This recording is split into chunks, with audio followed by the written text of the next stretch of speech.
նախագծի շրջանակում այսօր դասարանը վերածել ենք դատարանի։ Ներկայացնում ենք Ղազարո Սողայանի վաճառականի խիղճը պատմվածքը։ Դատելու ենք վաճառականին և գործակատարին։ Դատարանն է գալու։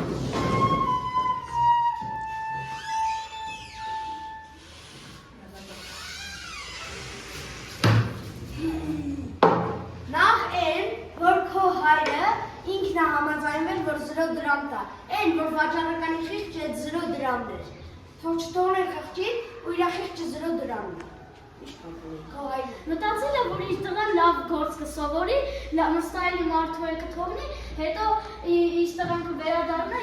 աշխատածել կվայելեն։ Հիմա հասել այն ժամանակը, որ պետք է աշխատավարձ ստանա, այդ մարդը ախիղճ է դուրս եկել, այս մարդը չի իմացել ինչ անի, համարել է, որ այն մարդն ով ախիղճ է ու չի գնահատում ուրիշների արածը, սաղ թաղել է։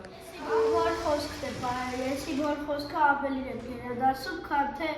ու ավելի շատ ռոճի։ Ինքը տենց լավ կա, որ խիղճ չունի, բռնեմ սարին սաղ թաղեն։ Հայրն և վաճառականը թղթի մեջ պայմանագիր չեն տվել, որպեսզի վաճառականը փող տար։ Առարկում է։ Այսինքն գրավոր։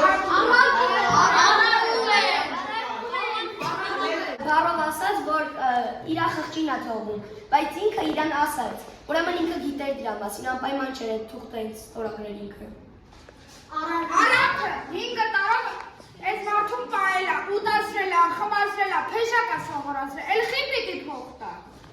Վաճառականը մի շատ հարուստ մարդ է, այդ մի քանի կոպեկ եղած է, ինչ է, որ խեղճ գործակատար է 5 տարի մոտ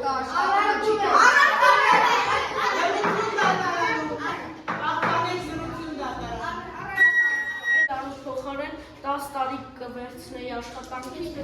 ես մտա դրա երեխաների դրության մեջ և հասկացա, որ իրանք առանց հայրը դժվար է կարողանան ապրել։ Եվ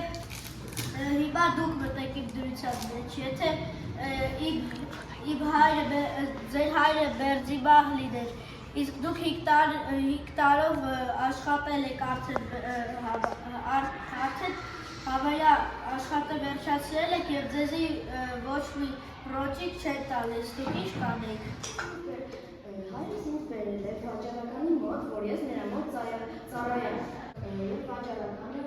ինձ ուզում է վերցնել 10 տարով, բայց հայրիկս ուզում է տեսնել իմ աշխատանքը, գնացել էր և չէր հասցնել ու տեսնելից 10 տարի մի մարդու կյանքի։ Շնորհակալ եմ, հետո դժվարություն հնարավորություն կրվի խոսելու, ուզում ենք լսել նաև վաճառական։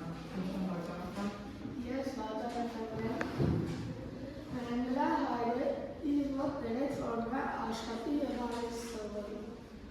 Ես նրան ամեն ինչ սովորացրեցի և նա դառավ լավ վաճառական։ Նրա հայրը մահամերձ էր և նրան կանչեց իր մայրը և ասեց որ փող ուզի ինձնից։ Ես նրան ասեցի, որ ես իրան փող չունեմ տալու, նրա հայրը նրանք սովորել։ Ես ուզում էի ասել, որ իրանք թուղթ չեն տալիս, պետք է փող տալիս։ Այսինքն գրավոր պայմանագիր գոյություն չունի։ Իրանք չէր ասել, որ փող պետք է տա։ Ինքը սաղ արել է փողը հագուստա տվել, ուտելիքա տվել, 5 տարի սովորել։ Բայց գործակատարի համար իր հոր խոսքը սրբություն է։ Բացի դրանից, որ նա չէր աշխատել, վկաներ կան։ Բոլորը նախանձում էին գործակատարին, որովհետև նրանք չունեն այդպիսի գործակատար։ Եվ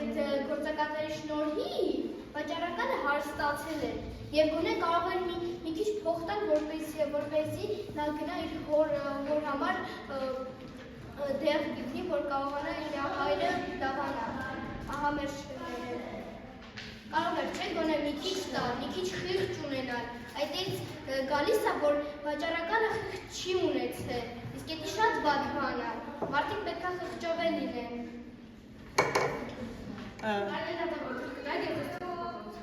Այո։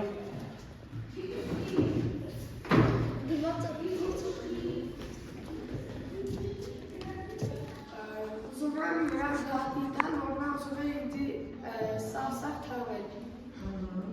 Ես նրա հավատքը չեմ անցկացնում, որովհետև հայրը վաճառականի հետ պայմանավորվեց, որ աշխատավարձը թողնում է նրա խղճին, թե ինչքան կտա։ Իսկ այդ հագուստը գումարը ինչքան նրան ուտելիք է տվել, իստում է նույնիսկ աշխատավարձի կեսը չկա։ Ինքը խղճաց իրանի վերցրեց։